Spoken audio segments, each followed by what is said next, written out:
thanks for joining me. I'm Lora Markova. To say that the news coming out of Marlborough this summer has been big might be a slight understatement. Not sure what I'm talking about? Well, I am here to get you up to speed. Let's connect.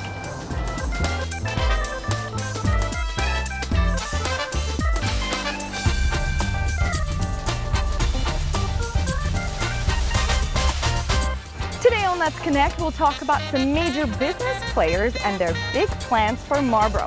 Plus, we'll give you an exclusive preview of the upcoming Marlborough Job Fair, and we'll give you an update on the redevelopments in downtown Marlborough. All this and more coming up in the next few moments. For now, remember you can join the conversation on our Facebook and Twitter pages. Our handle is Marlborough EDC, and please use the hashtag Let's Connect. All right, let's get started. It's no secret that Marlborough's business community has been experiencing an exponential growth over the past year. Fortune 500 and other large tech and biotech companies have been flocking to the city, and the latest announcement comes from one of the biggest global players, General Electric. The company's life sciences division, GE Healthcare, has announced plans to open its U.S. headquarters in Marlborough next spring. In the long run, GE says it will invest $21 million in a 160,000 square foot facility. It will also bring more than 220 new jobs to the city. All in all, about 500 highly skilled GE Healthcare employees will be housed in the Marlborough Hills site, which is right next door to another Fortune 500 life sciences company that recently settled into its new space. Quest Diagnostics' New England Regional Hub Lab opened for business around the same time as Boston Scientific officially moved into its new global headquarters in Marlborough. Joining the list of newcomers to the city are SanDisk's Regional Research and Development Facility, RXI Pharmaceuticals' new headquarters, IPG Photonics' Advanced Manufacturing and R&D site, and Raytheon, which plans to consolidate its Sudbury plant into its Marlborough location. Here to tell me how Marlborough stands to benefit from these big developments is MEDC Executive Director Tim Cummings. Welcome, Tim. Hi, thanks, Laura. Thanks for being here. Absolutely. Let's start with GE Healthcare. It's a really big piece of news, and you happen to have some insight into that project. How did GE come to choose Marlborough as its location? Sure. So GE Healthcare decided upon Marlborough after a lengthy site selection process, which was multi-year. Marlborough actually has GE Healthcare here currently, and so it's an expansion for us. But essentially what it was is, we worked with them very closely to identify the readily accessible labor pool that they needed to be successful, and then we helped pair them up with the properties that would meet their needs and expectations. Mm-hmm. And Marlborough was very successful to actually gain with having that company here, compared to some of the other communities that also competed for it. Sure. Well, I mean, as I mentioned earlier, GE is not the only company, even though it's the biggest one, it's not the only company that is looking to Marlborough. We have SanDisk that's recently come in, RXI Pharmaceuticals set up their headquarters, IPG Photonics is moving in here, we've got Raytheon consolidating their manufacturing facilities. What does all this mean for the Marlborough economy? It's all good. I mean, and I couldn't be more thankful for it. We've worked very hard over the years between the city council, the mayor, the department heads here in the city. We've all collaborated to make us beneficial in seeing the results that we're seeing right now.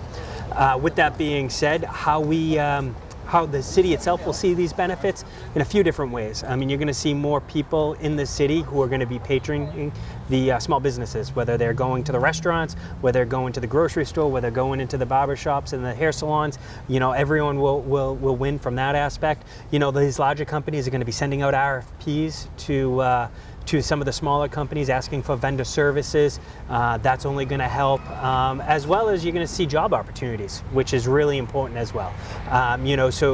Whether it's Marlborough or the region overall, you're going to see more jobs available, and those jobs, hopefully will be filled with the Marlborough residents. and then they can actually spend the money within the city as well. So it's a win-win-win all the way around. It's a nice circle. Excellent. It absolutely is. So speaking of jobs, the job fair is coming up on October 7th. Yeah. You have a different partner this year. There's different events planned. Tell me a little bit more about that. So, you know, and that's a great segue. So, you know, with all the influx of these new companies moving in, Marlborough has, over the last few years, hosted a job fair. We're going to continue to do that. We're going to see some great companies participating, some new, some old. We're going to have jobs from, you know, all levels, from, you know, warehouse to technical skilled jobs with engineering type degrees, and at the end of the day they're going to be marketed to Marlborough residents, where we hope the Marlborough residents come out and speak with some of the companies who are going to be doing the hiring to hopefully place some Marlborough residents into those jobs. Great, and we are going to have a little bit more information on the job fair at the end of the show, so do not go away. But for now, I do want to ask you, can we talk about your shoes? No, please. Can I we love not those talk shoes. about them? All right, all right. Thank you very much. I hope you actually get a shot of these shoes, though. Very nice. They're the star of today's show. On a more serious note, let's talk about. I get to have some fun. I get to talk about GE for the first time in about a year and a half, so I'm pretty excited. Oh, I bet you are, and you seem like it. So that's good news. All right, let's talk about downtown, because I'm sure there's some good news there as well. We talked about it last time. Yeah. There was an open house that happened after all the redevelopment meetings that were happening in downtown. Sure. Now, what is the stage that we're at now? What's happening? So we've had a very strong and lengthy outreach process to make sure we collected the viewpoints and thoughts of a lot of differing stakeholders. We've been able to take a lot of their ideas, a lot of the input. We've now crafted into a draft city ordinance where we are in the midst of getting the final dots, I's dotted, T's crossed, and looking to actually get the document filed for mid-September, go through a formalized review and vetting process in the fall to be in good shape for end of fall, early winter, have it adopted. So when you say filed, you mean with city council? Correct, that's okay. right. That's right. All right, and then they'll take it from there. That's right. So we're still a ways away, but we're definitely moving. We're definitely moving forward. We were able to gather all that input, craft it into language that actually bring the results that the community wants to see. We just need to go through the formal review process now.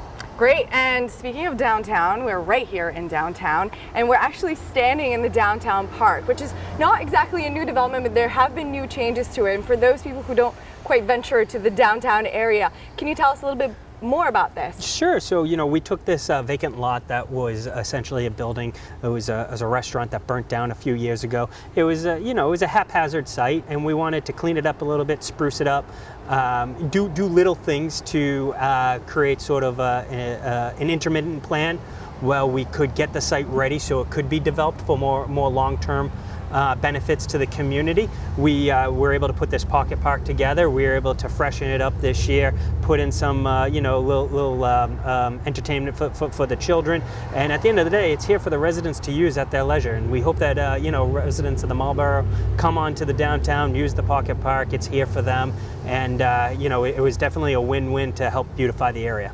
Great. MEDC Executive Director Tim Cummings, thank you so much for being with us and for all the great work that you've been doing here in Marlborough, and we look forward to catching up with you next time. I appreciate it. Thank you. Thank you. And it's time for us to take a break now, but please stay tuned. When we come back, we'll tell you about one Marlborough company whose revolutionary device is putting the disabled back on their feet. Plus, we'll give you a full schedule of events for the upcoming Marlborough Works Job Fair. Don't go anywhere. Hart, what's going on? I'm leaving. Why? What did I do? Not enough. You constantly ignore me. You barely eat anything healthy. You're half as active as you used to be. The pressure is just too much. I quit. Okay, I get it. I'll do better. Just please, don't leave. Okay. But remember, if I go, you go. Listen to your heart. Don't let it quit on you. Uncontrolled high blood pressure could lead to stroke, heart attack, or death. Get yours to a healthy range before it's too late. Welcome back to Let's Connect, where we update you on the biggest moves, announcements, and deals. It's time for the Marlborough Company News.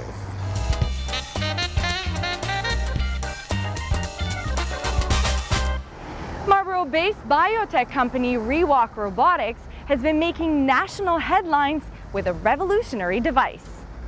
ReWalk has developed a robotic exoskeleton that uses an onboard computer and motion sensors to allow paralyzed patients to walk again. The device has actually been available for some time now to the public in Israel, the United Kingdom, and other European countries, as well as for medical use at U.S. rehabilitation hospitals. But the Food and Drug Administration only recently gave the device an approval for personal use in the United States. ReWalk is now looking to raise close to $60 million through an initial public offering. In its regulatory filing, the company has said its future could depend on being able to successfully go public. Urgent care franchise AFC Doctors Express plans to open its second Central Massachusetts location at 42 Boston Post Road West in Marlborough. The clinic will treat walk-in patients and offer other common medical services like vaccinations, physicals, x-rays, and lab facilities. Doctors Express Marlborough is slated to begin serving patients in October and will open from 8 a.m. to 8 p.m. on weekdays and 8 a.m. to 5 p.m. on weekends. And we have a couple of company buyouts to tell you about. California-based Hitachi Data Systems has purchased Marlborough-based Cepiton.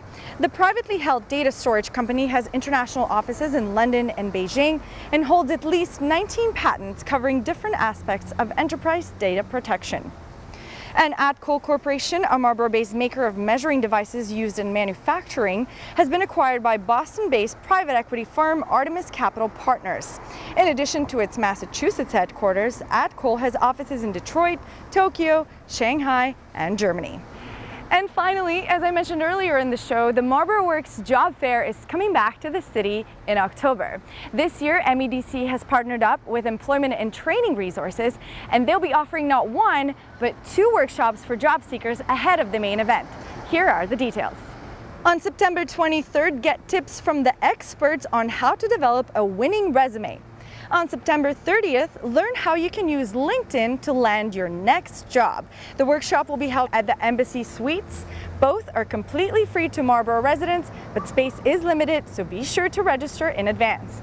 Veterans and those who attend the workshops will get early access to the job fair, which will be held on October 7th, starting at 6 p.m. at the Courtyard Marriott in Marlborough. Details on how to register for all 3 events will be posted on MEDC's website, so keep checking in. And this brings us to the end of our show. Remember, you can send us your comments and questions on Facebook and Twitter using the handle Marlboro EDC and the hashtag Let's Connect. You can also email us at info@marlboroedc.com, and you can stay up to date on our news on our website, marlboroedc.com. That's all from me for now. Thank you very much for watching Let's Connect, and we'll see you next time. Take care.